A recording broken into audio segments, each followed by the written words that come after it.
വിഷു ആഘോഷങ്ങളുടെ ഭാഗമായി നെടുങ്കണ്ടം ശ്രീകൃഷ്ണസ്വാമി ക്ഷേത്രത്തിൽ കണിയൊരുക്കുകയും ഭക്തർക്ക് വിഷു കൈനീട്ടം നൽകുകയും ചെയ്തു. 5800ഓളം ഭക്തരാണ് ക്ഷേത്രത്തിലെത്തിയത്. ക്ഷേത്രത്തിൽ എത്തിയ എല്ലാവർക്കും ആലിലയിൽ വിഷു കൈനീട്ടം നൽകി. ഐശ്വര്യത്തിന്റെയും സമ്പൽ സമൃദ്ധിയുടെയും സന്ദേശവുമായി ആഘോഷിക്കുന്ന വിഷുദിനത്തോടനുബന്ധിച്ച് നെടുങ്കണ്ടം ശ്രീകൃഷ്ണസ്വാമി ക്ഷേത്രത്തിൽ പ്രത്യേക ഒരുക്കങ്ങളും നടന്നിരുന്നു.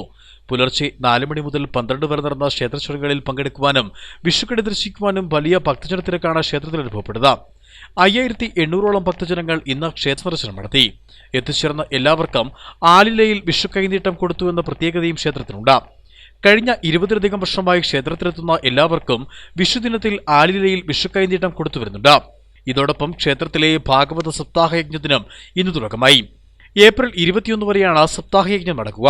18 മുതൽ 23 വരെ തീയതികളിൽ തിരുവുത്സവം നടക്കും.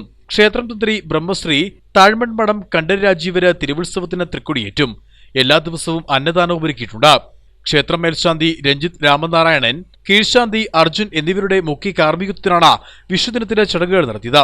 പരിപാടികൾക്ക് ക്ഷേത്രം president R Suresh, secretary MS Maheswaran, S Rajendran Nair, OK Sajeevkumar, committee അംഗങ്ങൾ തുടങ്ങിയവർ നേതൃത്വം നൽകി. Idukki vision news, Nedumkandam.